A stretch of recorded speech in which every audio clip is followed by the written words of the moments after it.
now.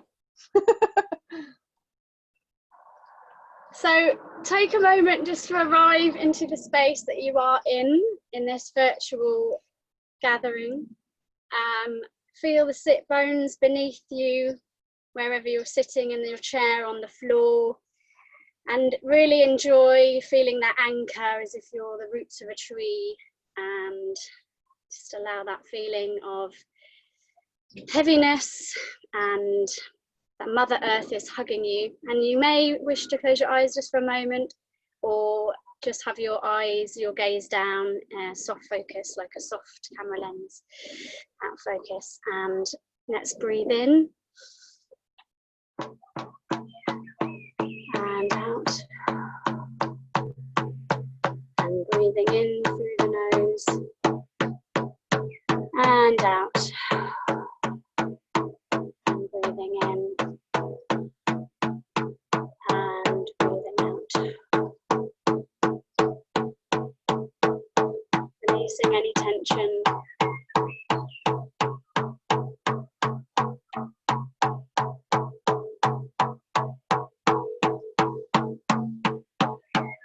We are a circle within a circle, with no beginning and never ending. We are a circle inside a circle, with no beginning and never ending. We are a circle within a circle, with no beginning and never ending. We are a circle inside a circle, with no beginning and no ending.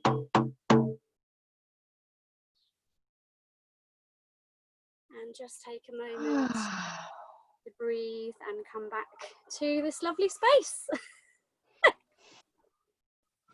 Yay! Oh, awesome. Thank you, Kayla. Thanks, Kayla. That was gorgeous. wonderful. Ah. Power of the drum. It's lovely, isn't it? The vibration of the earth. Oh, love it. Thank you so much. And thank you so much for joining us. Thank you. Sorry, I keep going to Yeah. get my water. So excited that yeah, Robyn, Kayla, we're going to have this gorgeous conversation all about natural cycles, our natural rhythms, and as women, how tuning into those cycles can really benefit and help us in our everyday lives. This is all part of the Wild Woman Week that we're doing all throughout this week. So sit back and relax, grab your cup of tea and enjoy the conversation. So Kayla, you started Red Tent in Norfolk about 6 years ago, wasn't it? Can you tell us a little bit about what inspired you to do that and what Red Tent is? Well, yeah, I was thinking about this question actually, because it feels like it's been something that's really kind of grown with me and become part of me, that I kind of like the circle with no beginning and never ending. I can't remember the beginning. 2016. So I had my first child, Jonah, by then, so he was about a year. Very, very in the midst of motherhood, very full on. I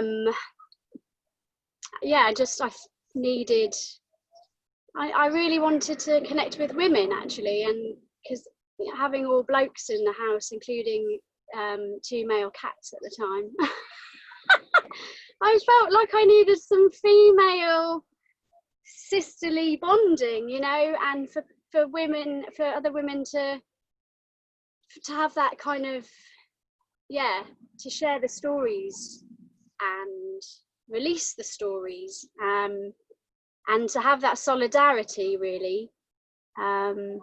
So I think that was one of the reasons I set it up, and also because I did my doula training in 2013, I think it was, and that was lovely, and that was amazing. Well, it wasn't lovely, it was bloody life-changing. Oh, I swore, sorry. Okay, you can swear. You can swear. It's not the radio. Fine. And then my Maddie, who was leading the training, said, I think you'd love red tents. And I was like, what's that? And so I did a little bit of research. And then I went to a birth gathering, which is run in Norfolk by a lovely midwife for midwives and doulas and people who were really passionate about birthing and birth rights. And this wonderful woman called Vanessa, who runs like shamanic midwifery out in Spain, she held space for all of us women in a sharing circle. And it was my first experience of being in a sharing circle. And we drew a card from a oracle pack. And I was like, yeah, this is it. This is feeding my soul. This is where the medicine is. And so all of those little nuggets, you know, those little trickle, then kind of led me to setting it up in Norwich, because there wasn't one. I looked for a red tent and there wasn't one, and I didn't know of any other moon circles or moon lodges. There are some, they're all very kind of underground or they're private, you know, which is fair enough. It's whatever the sisters need to feel safe, you know. So I decided just to set one up. I do like setting stuff up and bringing community and people together. So yeah, I set one up, and it was gorgeous. It is still gorgeous in a different way, but it was at the White House, which was such a beautiful community space for the community. Beautiful, light and airy, and that really held the space, held us all. Yeah, so that's why I set it up. And should I carry on talking about what it means? Yeah, totally. Yeah, Go what is it? Tell us about, so people that don't know what red tent is, tell us what it is. I mean, I'm sure there's lots of definitions of what it is, and I feel for me it's like a personal of what it is, really. I mean, what I say to people, and this is probably a very kind of basic thing, but yeah, how I see it is it's like kind of a space for all women to gather together to feel held and heard. And there's a book called The Red Tent, which I have to confess I have started and I hadn't finished it at the time. I had like a 1-year-old though, so that's my excuse, but I will read it again. And it's about a tribe of women, you know, and the mothers and the daughters and the grandmas, and that wisdom, that ancestral wisdom passed down through that red thread, through the bloodline, and feeding the knowledge and the wisdom and the intuitive wisdom, you know, before the internet and, you know, and that nuclear family, before we all lived very separate lives. It was about that tribe. Yeah, and bleeding together, and celebrating that. Yeah, I don't know so much about the menstrual side of it, because I know in some communities women had to go away and hide and bleed, but that feels like a shaming thing. So I'm not always quite sure about like the roots of that one. But for me, it's about women connecting and being heard and really listening, because in our lives we think we're listening, but we're waiting to speak, or we're thinking about the washing, or we're thinking about what we're going to cook for tea. And this is a space where the healing comes from deep listening and, you know, and validation. So, amazing. So what does a red tent session look like? Well, it's evolved for me over the 6 years, because it's been lovely to have those questions about like of what we might talk about today. And I was thinking back, and when I first started it, I called it the nurture group, and it wasn't a red tent to start with. And I did a couple of sessions, and it wasn't quite, there was something not quite fitting about it, but it was quite playful. And yeah, for me, I like to I'd like to have a creative element to it. I like to have, whether that's crafting or bringing a ritual to celebrate the seasons or the wheel of the year. So yeah, if the red tent happens to fall alongside a pagan festival, then we will have a nod to it, or we'll do a ritual around it. Whether it's letting go, celebrating, drawing something in. there's a structure, a very loose structure, so that everyone can feel safe and they kind of know what's happening. And the structure was very much circling, opening the circle. I tend to call in the elements, earth, fire, air, water and spirit, as a way to acknowledge what's within all of us and all around us, so that can help hold us. So once that sacred container has been created, then we check in. That's a really important part of Red Tent, is checking in and saying how we're doing, really. And because that's kind of what a lot of women need, is just a space to talk, actually. And all the other stuff is lovely, the ritual and the art, but often it's just about being able to speak and being listened to. And it's not a space for fixing. The idea is that you just speak your truth, and no one fixes you, no one gives you a hug. You know, it's a good practice, actually, to enter into, because it really makes you think, like, okay, this is how you really listen. So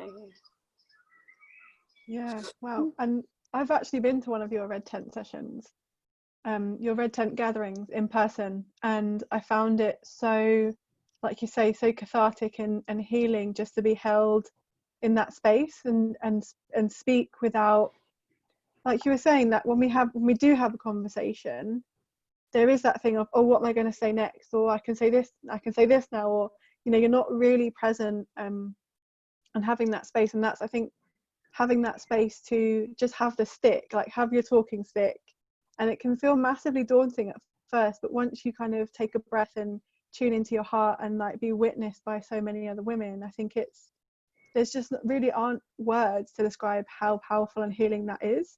So thank you for sharing that and bringing that into Norfolk, and I'm sure so many women have benefited from that. Yeah, and Robyn, I just wanted to kind of pass the talking stick over to you. Just kind of weaving in we this did thing have of a stick, didn't we? Have you got your stick? we do have a stick. I've got my This stick. is what we've been doing Passing it, this is what we've been doing. down. There you go. Love it.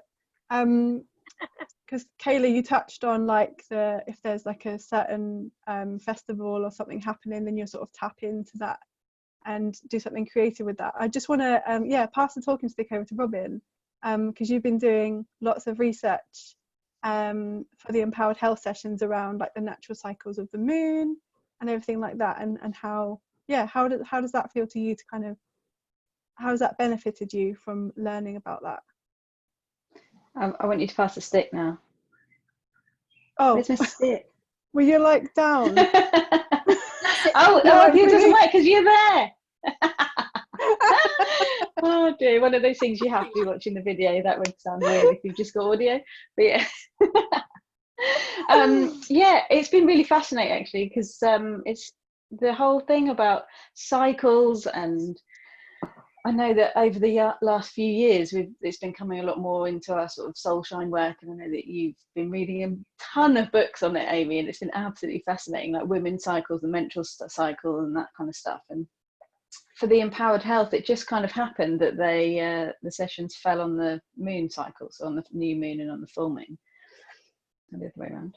But and so yeah, it seemed like a perfect opportunity to look into what that meant. And although like I've always loved the moon, you know, it's one of those things that you just sort of like, it's kind of consistent in the sky, and like I've traveled a lot and it's always kind of been that thing that's just sort of there. It's kind of quite secure, but I've always struggled to pay attention to the phases. And like when I was a primary school teacher, I remember sort of trying to teach the children about, you know, why it looks a certain, and I can, literally can never remember the things. But it's been fascinating, because looking into these things now, it kind of like mixing the, what is it, like the astronomical, anyway, that bit of it with the kind of spiritual side of it, it's really kind of linked them all together, which has been fascinating. And yeah, it's been really good. I've really enjoyed being able to share it with people, and the fact that yeah, it's been really nice, Kayla, to link it with like a creative activity as well, because like you say, there's something about sharing, but also about having an intention and focusing and creating at the same time, as sort of, it gives you something to do with your hands whilst your brain is working and that sort of thing. So yeah, I think that the more we can get into these cycles and pay attention to them, they can sort of give a huge amount more meaning to our lives. So yeah, I've really enjoyed it. Awesome, thank you. And of course, yeah, I mean, if you're happy for me to say, but you're expecting a little baba soon. I am indeed. So yeah, so I just kind of love this connection that you touched on, Kayla, of like when you were when you had your one, when Jonah was one, and you know, you're kind of struggling with that connection of being with sisters, being with other women who could perhaps have more of an understanding, or yeah, just willingness to listen and be with you throughout your story and what's going on for you. So I'm just really curious to know yeah, how that's kind of changed as you've kind of got your new baby. It's Oakley, isn't it, its name? Yeah, so I guess, yeah, just interesting to see how the transition or the transformation was with your connection to Red Tent throughout that period of your life. Which period? Sorry, the period before I had my second baby, or now? Yeah, just how it's kind of evolved and transformed, and yeah, transformed for you over the years. Oh wow, that's a big question. Oh, I don't know really. I don't know how to answer that one. Yeah, I don't know. I mean, I love doing the ritual stuff and offering that and exploring, using different materials from nature as a focus to exploring different intentions. But I can't really think how it's evolved. I think I'm so still in the thick of motherhood that I don't feel like I can have that perspective. Like maybe if you ask me that question in like 5 years time, I will have more distance to be able to... I'll make a note of it now, so I'll ask it again in 5 years. Oh no, I was dreading a question like that coming up, bro. I just no, don't apologize, it's just a question. There's no kind of getting it wrong. Yeah, I kind of realized that it was quite a putting you on the spot moment, so don't worry about it. But just talking of like, I guess the archetypes of motherhood, and you know, we spoke earlier. Well, that's a big thing. Sorry, Amy. Yeah, no, go for it. No, I don't know what you're going to ask me. Have a stick. Yeah, I was just going to ask you about the archetypes really, and how you see how you divide your cycle in those different archetypes. Yeah, well, a bit like Robyn. Well, I'm presuming, Robyn, that you're not cycling at the moment, but no. But yeah, I mean, I'm really interested in moon. That, you know, the fact that you follow the moon cycle when you're not bleeding. So like day 1 is new moon. And I got my first period back actually last month, and it was in line with the new moon, and that felt really lovely. And then it went away again, disappeared again. And so yeah, so that was interesting actually, because I was getting really into like, oh yeah, I can track it with the four seasons and the 4 archetypes, but I'm going to still do it with the moon cycle and see if my emotions and what comes up for me is in line with the moon phases and the waxing and the waning. So yeah, I'm so excited about that. I do love exploring it the same as you said, Amy, with the seasons, because I find looking to nature seems like a really easy, accessible way to tune into yourself and say, oh yeah, that's why I feel like that. I absolutely love the 4 feminine archetypes as well. So there's On the bleed, you're in your winter, which is your crone or your wise woman. And I definitely feel like when I'm bleeding that I love the fact that it's like, I remember when I was having a regular cycle that my brain just wouldn't let me overthink things, because I am quite an overthinker. And my brain, I felt like I really was embodying the crone, and she was saying, no, you are not thinking about this now. And I loved it. It's so liberating, because I felt really grounded and really free. Yeah, and then after that, you go into your pre-ovulation, which is the maiden, the spring phase. So that's a time for putting plans together, being a bit more outward, or a little bit more outward. And then ovulation is the mother. Yeah, it's weird actually. I think now that I'm not cycling, I feel like I flip from the mother, being in this intense mother bubble, which actually can be quite a tired phase actually. When you're ovulating, it can make you quite tired, but very nurturing. And I feel like I flip wildly from that to the wild woman, and back again, you know. And I get that sense with motherhood that there's this edge, your edges, you can feel your edges, that wild woman edge. And then you've got the mother kind of trying to stroke the edges down a bit softer, going, it's okay. So yeah, so that's where I feel like I'm at the moment with my cycle, because it's all gone a bit crazy again. But yeah, so pre-ovulation is the spring and the maiden, and then you go to mother and the ovulating, and then the wild woman or enchantress, which is autumn, which I love. Yeah, and I feel like there's so much more to learn about the wild woman actually. And someone said, I'm sure someone said that the wild woman you embody all of, the wild woman is in all of the aspects as well. She's like your truth line that just goes through all of them. There's no bullshit with the wild woman. And when you're in flow with the wild woman and you're grounded, it's a very, very creative time. And I definitely feel super creative and spontaneous. And I love that about that aspect. And like you said, it's like, oh, that's why I feel like that. I'm not actually going mad. I'm a wild woman. That's what's happening, you know. And so for me, it's helped me really accept myself and accept my body, and learn to really, and as a self-care practice as well. You know, I started wearing I wore my red pants when I was bleeding, and made sure I wore a dress when I was in my wild woman, you know, little honourings of my body and stuff like that I started getting into. So yeah. That's really cool. I find it really fascinating what you're saying, because obviously, like you say, because I'm not cycling right now, and that has been really, really interesting in itself, because in the beginning I was like, yes, this is great. But it's bizarre, like I find it difficult to track time.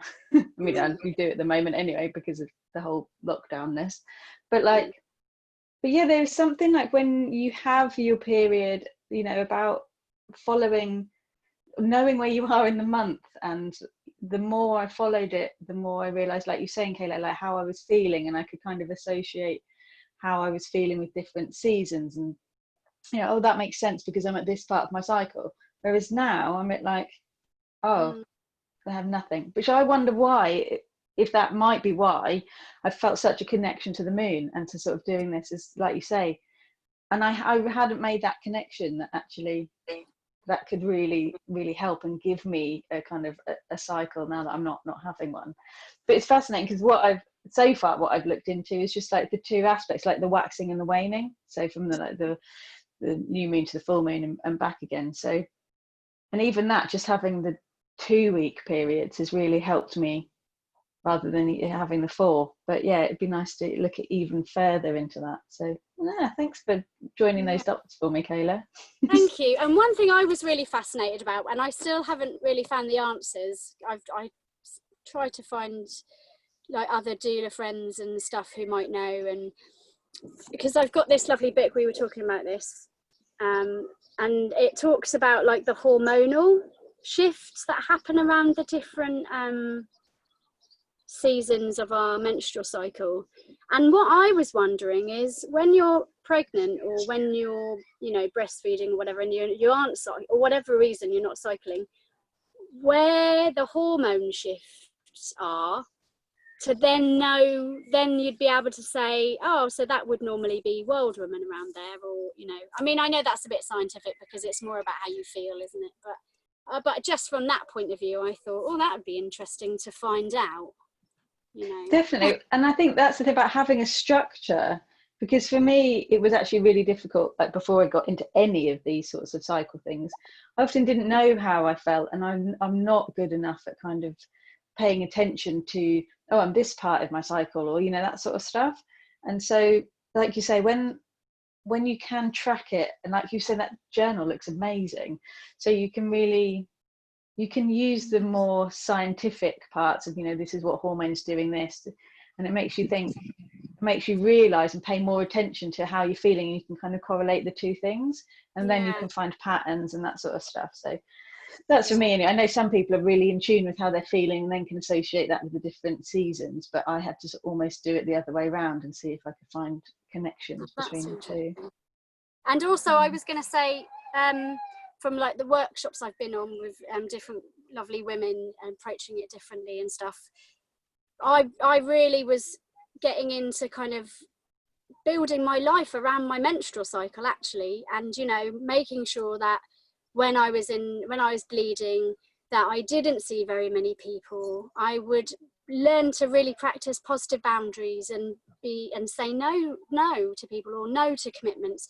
You know, your bleed time is not the time to plan, you know, and then you know, when you go into your maiden, then you can put your seeds in and you can start planning your ideas. And then, you know, and as the summer builds, you can, you know, be more outward and stuff like that. So yeah, I felt like that was really supporting me. I mean, obviously, you know, you have timetables and obligations, but even if it was little small things like saying to your partner or whoever you live with or whatever, this is the phase I'm going into or whatever, and it'd be lovely if you could support me by, you know, bringing me a cup of tea now and again, or I'm going to have a bath, or, you know, and those type of things as a way to really practice healthy self-care, you know. So we can still we can do that with the moon. Because Amy, you've been using it a lot recently, haven't you? So yes, go on, sorry. I'll let you I was going to say, tell us. Well, it's really interesting, actually, because I've read a lot. I think I read Wild Power in September or August last year, and it completely changed my life, understanding dividing the cycle into seasons and understanding a bit about each season, and, you know, the possibilities of why things are the way they are. Like in my premenstrual, I think it's like 28 or 29, that's like my bitch day. Like, seriously, if anyone crosses me, I'm like, no. So it's just like you were saying, Kayla, there's like no bullshit. I'm like, I cannot handle this right now, do not even tell me what to do. I need to just like get away from what the people of the world. But I'm actually on like I've kind of lost track now. I think I'm on day like 40 or something like that. My period's really late. And that's something else that I wanted to touch on, is like, there's these, how tapping into the cycle can be a really, really beneficial and helpful resource. And also understanding that there's like an outer cycle of like your life as well, right? Like, my period has been quite a journey in itself. I think only for the past 3 years or so it's been quite regular, but before that it was very much like touch and go. Maybe I wouldn't have it 1 month, maybe I would have it like every sort of 2 months. I'm hoping now that it's not going to be too long before it comes. But it's, just understanding that I guess our bodies, whatever happens is happening in our lives. I think our cycles are quite a sensitive being in themselves, aren't they? So I think that anything like any stress or I guess any big changes or anything that's significant happening on the outside in our external lives, that really significantly impacts my cycle. So it's just really interesting to understand that I forget sometimes what a sensitive person I am. And like you were saying, Kayla, that, you know, in those different phases, how we can feel more able to, you know, connect with people or be a bit more outward or extroverted focus.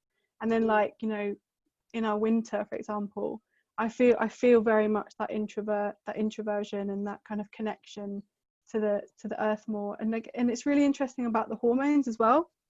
Kayla, would you mind holding up that page again and just telling us what it says, because just in case people are curious to know what happens with the hormones. Oh, okay, right. Well, I mean, I'm by no means a scientist. I literally just read it out. So, this is a bit like I'm doing a lecture. Right, here we go. So you've got your menstrual bleed, day 1, 2, 3. That's day 1 of your cycle. So if you want to track your cycle. Oh, I should have bought the other thing I've got this lovely moon dial that you can track your cycle in circle.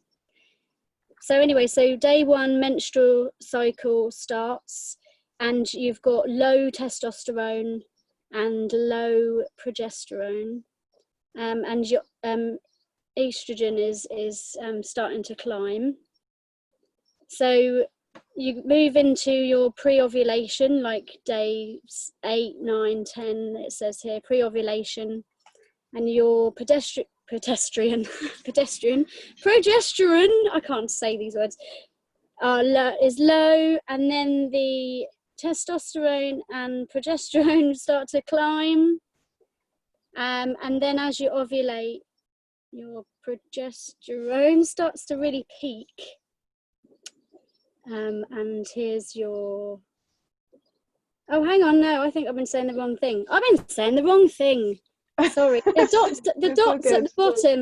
at the bottom of the progesterone that only really peak when you're in your pre-menstrual. The thing is with these, I'm interested in them, but I don't know enough about the hormones themselves to really relate to like what each of those hormones is responsible for in the body. But I'm interested in learning about that. But yeah, sorry, I got that wrong. So the progesterone really creeps along very low, and then really peaks at premenstrual, and then the testosterone and estrogen kind of do a bit of a dance together during menstruation. Then pre-ovulation, progesterone really peaks, but then takes a massive dip, which is probably why in ovulation sometimes you feel quite tired. I'm just guessing that, but it's really fascinating because when I was cycling, I didn't really used to have much of an issue around my period, that like with how I felt and that kind of stuff. But I realised that about 2 weeks beforehand, it would be really difficult. And it's around when I was ovulating was actually more difficult, and that was really fascinating for me because no one really talks about when you're ovulating. They sort of talk about being premenstrual, and this sort of stuff. And I was like, well, this is all right. But 2 weeks before, and at that point, because I didn't know anything about it, I just like, this is weird. Like, what's going on? Why am I being a weirdo? And suddenly, like, because apparently it's the estrogen, and I can't remember who I was talking to, but like, so with that estrogen spike, when it drops down, that is, so the day after you ovulate, you can feel, really different, really low or really tired, and it does seem to be that a lot of the stuff is kind of quite gradual, but it's that estrogen spike around your ovulation that you're like, whoa, why is today so different to yesterday, and that sort of stuff. So I was really happy that I found out about that, because it helped things to make more sense to me. It didn't necessarily help that much, but once I knew reason for it, because if you see here on the progesterone really goes up around the wild woman phase, and then really drops again. But don't know why, but when I did a lovely a year-long program with the lovely Kerry, all about the different cycles and stuff, and she said, which I thought was really good, about how, like you say, it's not cut and dry, is it? It's a gradual weaving together, and so there's those, they're called, sometimes I call them like the transition. So it's like, oh, okay, I'm feeling quite spring-like or whatever. And then there'll be this crossover where there'll be this transition of fuzziness or confusion. I'm like, these are my transition days. and then it's like, oh, now I definitely feel like I'm in my premenstrual phase. I really feel quite, you know, quite edgy or creative. But yeah, I think the transition times are quite nice to remember as well. Oh, sorry. Because I could get quite caught up with the whole, like, well, which one am I in? And I don't know, and I want to know, and I need to know, you know. Yeah. And then it's like, hang on, just let it flow, you know. You got those transitions, they're there for a reason, you know. They're just to teach us to pause a bit more, and yeah. And I'm sure someone did say to me once, but I don't know enough about this either, but of like, when you track your cycles, it can make them less painful. Again, I don't know the science of how that works, if it's mind over body or it's actually like a hormonal thing. I don't know, but apparently it can help if you have painful periods, or can make them a lot shorter in a healthy way. I mean, not in a you're going to be perimenopausal. Yeah, so yeah, absolutely, I agree. I think it's such an empowering talk, even to have this conversation, even to talk about periods in this way. I think it's revolutionary. I think, you know, for so many years, I think in our culture, in our society, there's such like a taboo around periods, and it's kind of like, even, you know, sometimes some men in my family, I'd be like, oh yeah, we're talking about periods or something. They're like, ooh, why are you talking about periods? It's just like, well, it's a very natural thing. Yeah, and it's like, they're fine to see, you know, gory, bloody TV movies and stuff, but it's like, talk about periods and show someone a sanitary pad, and they're like, ooh. So I think it's I think there's a big wound here that is, I Carrie, think the like, film. Sorry, Amy. That's okay. Carrie, the film. I haven't seen it. I haven't seen it either. Don't watch it.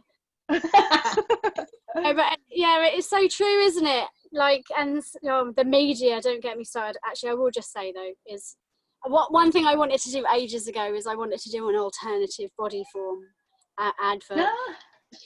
But not body form. But yeah, I mean, even the language we use, you know, language is so powerful, and, you know, calling it sanitary pad, because we have to stay sanitary because our blood is so unsanitary and dirty, and, you know, and all of these stories that we've been told through the generations and ancestors that we've taken on as our own, you know, they're in our cells in that way. And, you know, and sanitary pads, and, you know, beat your periods. You've got these great pads so you can be really active on your period and push through. It's like, no, don't do that. Like, acknowledge your body, relax and chill out and do less, and you're allowed to do that. You know, it's not like you're weak, you're honoring your body, you know. But the media is sending us all of these mixed, confusing messages that young girls are getting, you know. And it's totally, and they really are, like you say, like trying to pretend that there is no cycle, you know, that you can just be exactly the same all the time. And I think, you know, yeah, and I think that's one of the really difficult things as women is, well, for me, was like, I did sort of have this idea that I could just be the same. You know, I should be the same. My mood should just be level, you know, because when they talk about being premenstrual, postmenstrual, and, you know, like how moody and all of this sort of stuff, it's like, oh, I shouldn't do that. I should be able to control my emotions and this sort of stuff. But it's absolutely fantastic to like hear about all of the natural cycles. And one of the things I love, like listening to you guys talking, is that there is like a real allowance and an acceptance and almost an encouragement of all the different parts, you know, like you're saying, like when you want to set seeds and you want to go out and you want to see people, or actually, like when you like, no, I want to be at home and I want to be introverted. I think we very much kind of have these labels where I'm an extrovert or I'm an introvert, and so we're meant to be like that all the time. Whereas this following the cycles of it means that we can embrace the different parts of us when we're feeling that way, and they can be allowed, and they actually help to nourish us. So yeah, that makes me very happy to think about that. And like you say, Kayla, it makes me really pissed off that actually the story that most people get, especially young people, is you have to be the same all the time. And I mean, and that's without going into things like the implants, you know, where you just don't even have a period anymore, let alone sort of. Yeah.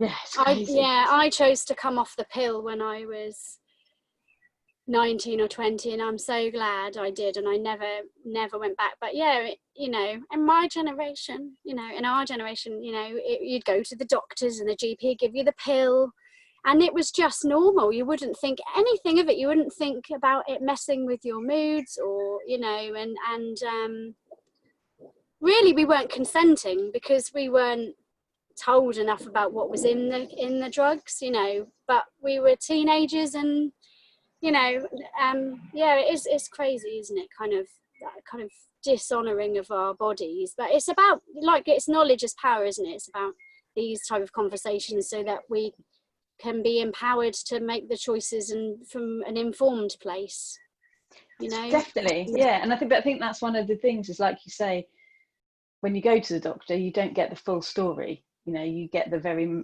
medical side of that story. Because I'm like you, I was on the pill for about 10 years, I suppose, from about 16 to 26 I took the pill. And like you say, because you do have a week off your pill, so you are bleeding, so I think there was part of me that thought, oh yeah, this is natural. But actually there's no part when you're on the pill that is natural, is it? Because they're false hormones that are telling your body that you're pregnant when actually you're not, and all this kind of stuff. I never realised that either for years, that you're just telling your body, tricking your body into thinking that it's pregnant. It's like mad, isn't it? So, yeah. And I remember my first pill, and when I was like, oh yeah, I'm going to go on the pill. And for the first month, I literally cried like every day. Everything that anybody said to me was just like, oh my God. And so I went back to the doctor. I was like, is this normal? He's like, no, let's give you another one. But, you know, it's like, I don't know, still these narratives and these things are happening to people, and they're not, you know, they don't know that there are other options and that sort of stuff. So that's why it's really cool to have this conversation, because and it's the education as well around it, you know, that young girls would be benefit. You know, I often thought, like, oh, I wonder if I could do some kind of red tent idea about like teaching younger girls about cycles. But I know now there are groups like that are working with women and daughters, you know, to reframe and re-educate, which is brilliant. You know, I wish I'd have had it when I was a teenager, you know. So that's really positive. It's really exciting now. Yeah. You know. Yeah. A really a random question, but like when so for being on the pill for 10 years, when I was around 26, and I don't know whether it was just what was happening in my life or whether it did correlate with that, but when I came off the pill, my life went in a whole different direction. And I, you know, it might not have been just that, obviously, but there is part of me that wonders whether actually getting back to my natural self and my natural cycles and my natural hormones actually allowed me to access things within me that really helped me to go in the directions that I wanted to, which for those 10 years that I was on the pill. You know. So I don't know, did you notice any difference in your life when you came off the pill? Oh, that's a tricky one, because that feels like a lifetime ago now. I was like 19, 20. I was just going off to uni, so that was a whole new chapter of my life anyway.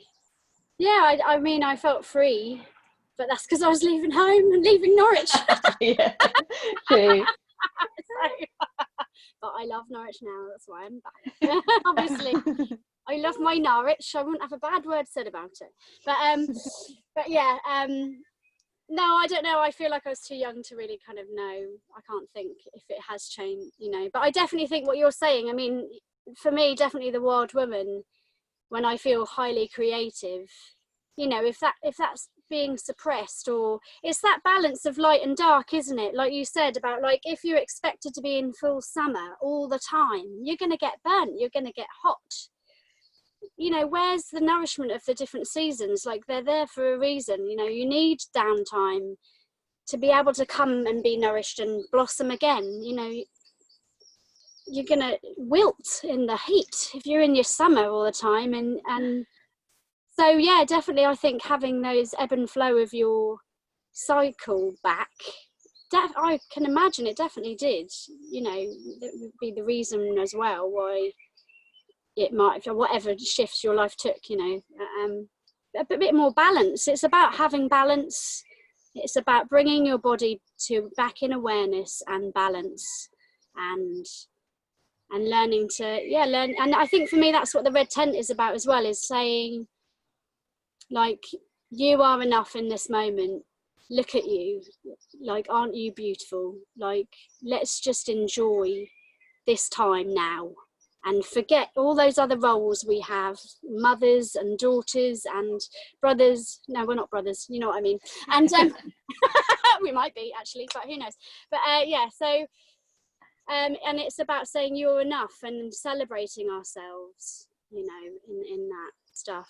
So and also I wanted to just say as well that we're also, as complicated women as we are with our cycles, you know, so you've got your menstrual cycle, and you've got your moon cycle, then you've got the seasons, then you've got your phase of your life. So for instance, Amy, you're a maiden, yeah, and Robyn, you're in transition, so you are in the maiden as well, but you're also a mother already, because you are, you know, your child is there, you know, it's just waiting to meet you. And so you are in your maiden, but you are also transitioning into your mother. I'm definitely in my mother in all her glory and stuff. But, you know, and then I'm quite excited about going into my perimenopausal state. I think I'm excited about that. But the idea of being in your wild woman, that phase of your life, you know, so that's a whole nother cycle within cycles within cycles, you know. It's amazing, isn't it? We are amazing. Women are amazing. We really are. And I think that thanks for touching on that, Kayla, because I was just thinking what really struck me with the book Wild Power was, you know, there was sort of given like a general, this is how we've learned and this is how we've researched and this is what we've experienced, but they ultimately say, like, you know, your experience of your cycle trumps anything that we have to say. So it's kind of like, even as individuals, we are so unique, as is our cycle. So it's kind of just honoring that, yeah, even if we don't have a bleed or we don't have a womb even, we still have like the energetic and intuitive power of like that field and that place in our body, which is, yeah, we are amazing as women. We are absolutely amazing. So yeah, for the first time in, like, you know, years, I think last year was like really seeing my cycle as a gift, and it bringing like really rich insight. And there's a phrase in Wild Power they say as well. They say that your cycle has your back. And I used to really suffer with really, really painful periods when I was a teenager, like crippling. I couldn't even, you know, get out of bed. They'd make me sick, everything. And when I read that phrase, I was like, wow, bloody hell. It kind of blew me away a bit to think, like, yeah, my cycle was actually trying, or my body and my cycle was really trying to kind of either communicate or, you know, really make me stop. You know, you can't really do much if you're like crippled over in pain. You need to be in bed. So it's kind of like tapping into these things and like reframing them, seeing there's something as a gift, or that has gifts in them, even in the pain. Yeah. Wow. Revolutionary stuff. Yeah. Woohoo! Period power. Love it.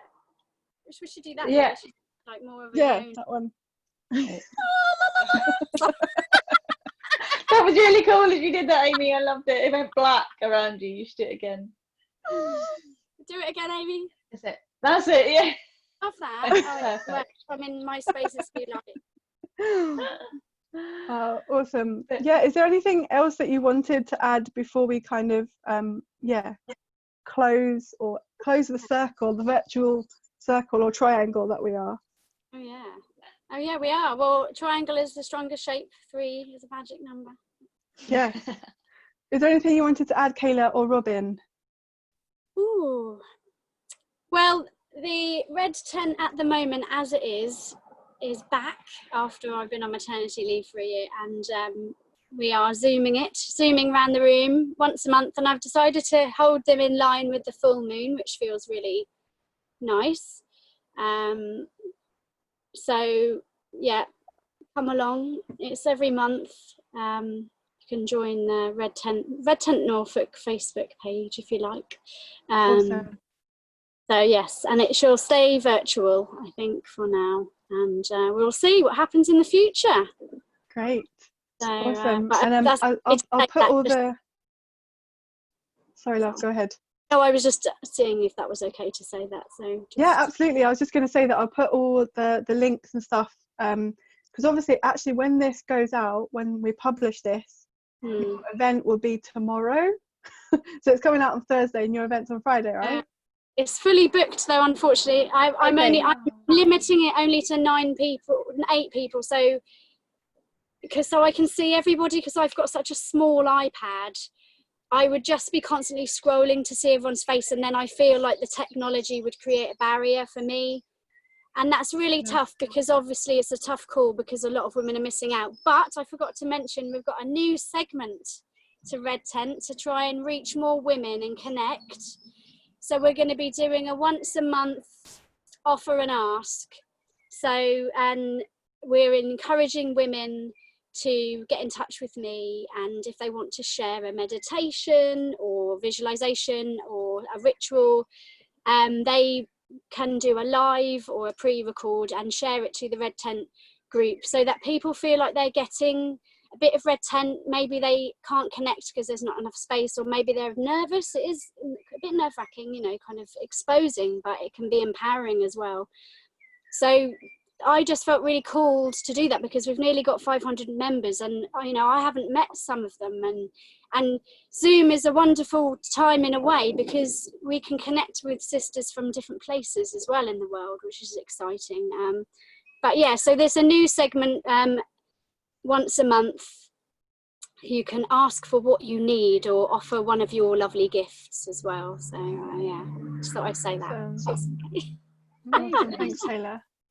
And we'll put all the links to the group anyway in and around the comments. Yeah, Robyn, did you want to add anything? Yes, so my intention before Thursday, which is the day of the natural cycles, which is today technically, is to just put a bit of information about the moon cycle. So if anybody wants to sort of know a bit more about that, and about the kind of the intention setting and the letting go parts of the natural moon phase, and I'll put a couple of activities that we've done in the empowered health sessions. Great. And just say if anybody wants to connect with empowered health, get in touch with Amy, and it's every 2 weeks that we do it on a Sunday, don't we? On a Saturday, Saturday, yeah.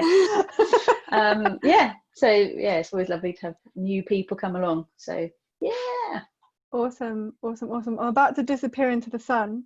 Thank you so much for joining me here today, ladies, and for such a juicy conversation. Yeah, that would be lush.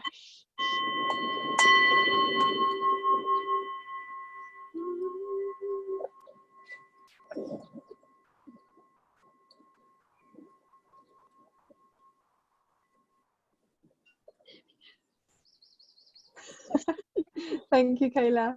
It's so good to see your lovely faces. And lovely to speak to you both. So lovely. Yeah, I feel like we could we can talk for like hours and hours about this. So let's do it again. Awesome. Take care, lovelies. Big love. Bye. Bye. Bye. Woo! Yoni power.